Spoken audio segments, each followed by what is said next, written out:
अस्सलामुअलैकुम। अच्छा, जो नेक्स्ट चैप्टर हमने स्टार्ट करना है, यूनिट नंबर 3 हमारे पास है ह्यूमन ब्लड सर्कुलेटरी सिस्टम। अभी तक हमने जो यूनिट नंबर 1 और 2 डिस्कस किया है, उसमें हमने डाइजेस्टिव सिस्टम और रेस्पिरेटरी सिस्टम के बारे में डिस्कस किया है। इस यूनिट में हमने ब्लड सर्कुलेटरी सिस्टम के बारे में डिस्कस करना है कि हमारा जो ब्लड सर्कुलेटरी सिस्टम है वो किस तरह डिफरेंट न्यूट्रिएंट्स को, सब्सटेंसेस को हमारी बॉडी में एक जगह से दूसरी जगह जो है वो ट्रांसपोर्ट करता है। वो कह रहे हैं जो ट्रांसपोर्ट सिस्टम होता है ना, उसके दो पार्ट्स होते हैं, एक ब्लड सर्कुलेटरी सिस्टम और दूसरा लिम्फेटिक सिस्टम। और इस चैप्टर में हम ब्लड सर्कुलेटरी सिस्टम के बारे में डिस्कस करेंगे। और जो ब्लड सर्कुलेटरी सिस्टम है उसके 3 मेजर कंपोनेंट होते हैं, ब्लड, हार्ट और ब्लड वेसल। और सबसे पहले हम डिस्कस करेंगे ब्लड के बारे में। अच्छा, ब्लड हमारे जो सर्कुलेटरी सिस्टम 3 चीज़ों से मिलकर बना है, ब्लड, हार्ट और ब्लड वेसल। सबसे पहले ब्लड के बारे में डिस्कस करते हैं कि ब्लड होता क्या है और इसमें कौन कौन से मेजर कंपोनेंट्स होते हैं। ब्लड जो है कनेक्टिव टिश्यूज से मिलके बना है, यानी ब्लड जो है वो कनेक्टिव टिश्यूज है। इसका फंक्शन क्या होता है? एक तो ये ट्रांसपोर्ट करता है मटेरियल को हमारी पूरी बॉडी में। इसके अलावा वहाँ ये कैरी करके लेके जाता है जहाँ हमारी बॉडी को न्यूट्रिएंट्स की ज़रूरत होती है। ये ऑक्सीजन को ट्रांसपोर्ट करता है लंग्स से पूरी बॉडी के अंदर, और कार्बन डाइऑक्साइड को लंग्स से रिमूव करवाता है। इसके अलावा डिफरेंट न्यूट्रिएंट्स जो हैं जिनकी हमारे सेल को, हमारे टिश्यूज़ को ज़रूरत होती है, तो वो डाइजेस्टिव सिस्टम से लेकर ब्लड सर्कुलेटरी सिस्टम पूरी बॉडी में उसको ट्रांसपोर्ट करवाता है।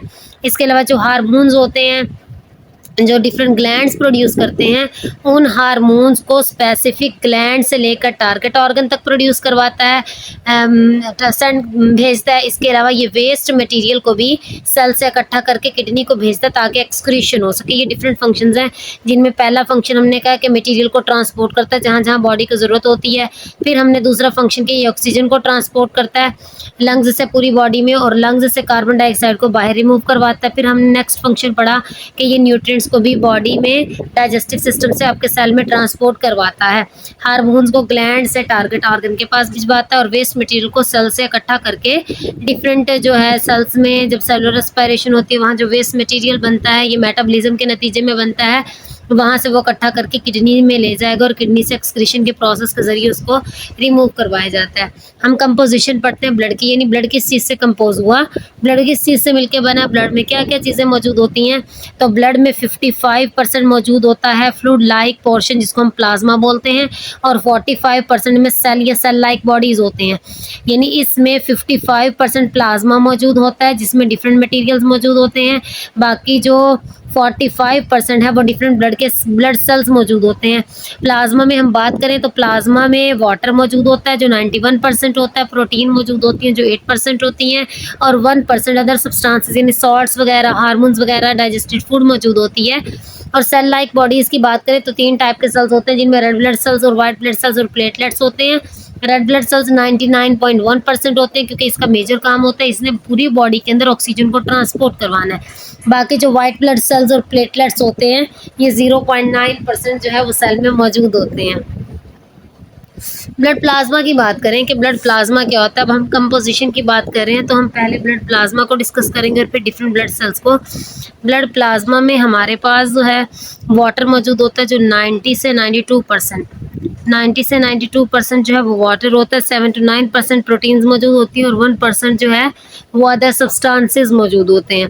अगर हम प्रोटीन की बात करें कौन कौन सी प्रोटीन है, मेजर प्रोटीन जो है इसमें एंटीबॉडीज़ आ जाती है। एंटीबॉडीज़ ऐसी प्रोटीन्स होती हैं जो हमारी बॉडी जो है वो जर्म्स के ख़िलाफ़ बनाती है और जो हमें पैथोजेंस से यानी जो है डिफरेंट जर्म्स पार्टिकल से हमारी बॉडी को बचाने में ये मदद करती है। एंटीबॉडीज़ यानी ये हमारे इम्यून सिस्टम का हिस्सा है। दूसरी हमारे पास फिब्रिनोजिन है, ये ब्लड क्लॉटिंग प्रोटीन है, ये इंजरी के दौरान प्रोड्यूस होती है। इसका काम होता है ब्लीडिंग से बचाना और ब्लड लॉस से बॉडी की हिफाजत करना। उसके बाद एल्ब्यूमिन प्रोटीन है। एल्ब्यूमिन क्या करता है, ऑस्मोटिक प्रेशर को मेंटेन करता है, यानी ब्लड में वाटर और सॉल्ट की कंसनट्रेशन को मेंटेन करता है। तो ब्लड प्लाज्मा में 3 मेजर टाइप्स की जो है प्रोटीन मौजूद होती है जिसमें एंटीबॉडीज़, फिब्रिनोजिन और एल्ब्यूमिन प्रोटीन्स आ जाती हैं। इसके अलावा डिफरेंट सॉल्ट्स मौजूद होते हैं। इन सॉल्ट में हमारे पास आ जाता है सोडियम क्लोराइड यानी नमक आ जाता है, बाइकार्बोनेट आयंस होते हैं जो कायम की एसिडिटी को रिड्यूस करते हैं। इसके अलावा calcium ions, magnesium, copper, potassium और जिंक, ये डिफरेंट सॉल्ट्स मौजूद होते हैं। इसके अलावा न्यूट्रिएंट, वेस्ट और हार्मोन्स मौजूद होते हैं। ब्लड प्लाज्मा कंटेंट न्यूट्रिएंट, कौन कौन से न्यूट्रिएंट्स होते हैं? ग्लूकोज होता है, लिपिड, अमाइनो एसिड होता है। ये न्यूट्रिएंट्स जो हैं इनको ब्लड में लेके जाया जाता है डाइजेस्टिव सिस्टम से, और वहाँ पे ये डिफरेंट बॉडी के फंक्शनिंग के लिए यानी एनर्जी के तौर पे इस्तेमाल होते हैं। इसके अलावा जो वेस्ट प्रोडक्ट होता है, जो सेल प्रोड्यूस करता है, वो भी प्लाज्मा के अंदर होता है। डिफरेंट हार्मोन्स जो होते हैं, जो आपके एंडोक्राइन ग्लैंड सेक्रेट करते हैं, वो भी प्लाज्मा के अंदर मौजूद होते हैं। अच्छा, फिब्रिनोजेन को अगर रिमूव करवा दिया जाए ब्लड प्लाज्मा में, यानी हमने बात की कि ब्लड प्लाज्मा में प्रोटीन्स होती हैं और डिफरेंट सॉल्ट्स वगैरह होते हैं, और अगर हम फिब्रिनोजेन को रिमूव करवा दें, यानी ब्लड क्लॉटिंग को प्रोटीन करवा दें ब्लड प्लाज्मा में से, जो रिमेनिंग फ्लूइड होगा उसको हम क्या बोलते हैं? सीरम बोलते हैं। इसके अलावा डिफरेंट गैसेस भी मौजूद होती हैं, रिस्पिरेटरी गैसेस हमारे ब्लड प्लाज्मा में। हमने जो है ना कंपोजिशन की बात की है ना, कि ब्लड हमारा किस चीज़ से कंपोज हुआ है, तो ब्लड दो चीज़ों से कंपोज हुआ, ब्लड प्लाज्मा से और ब्लड सेल्स से। फिर ब्लड प्लाज्मा में डिफरेंट चीज़ें आती हैं, जिसमें वाटर के बारे में हमने पढ़ा, सॉल्ट्स के बारे में पढ़ा, डिफरेंट प्रोटीन्स के बारे में पढ़ा। फिर हमने कहा कि वेस्ट मटेरियल होता है, न्यूट्रिएंट्स होते हैं, हार्मोन्स होते हैं।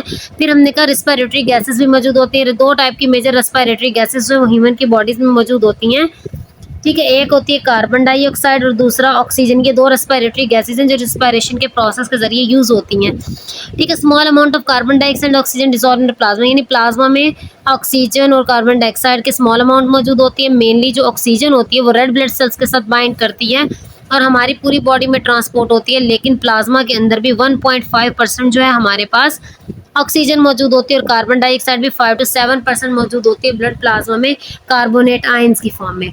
ये हमारे पास कंपोजिशन थी ब्लड प्लाज्मा की। हमने बात की थी कि ब्लड दो चीज़ों से मिलकर बना, ब्लड प्लाज्मा और ब्लड प्लेटलेट्स से, ब्लड सेल्स से और सेल लाइक प्रोडक्ट से। तो हमने सबसे पहले ब्लड प्लाज्मा को डिस्कस किया कि ब्लड प्लाज्मा की कंपोजिशन क्या है, और नेक्स्ट क्लास में हम ब्लड सेल्स के बारे में डिस्कस करेंगे।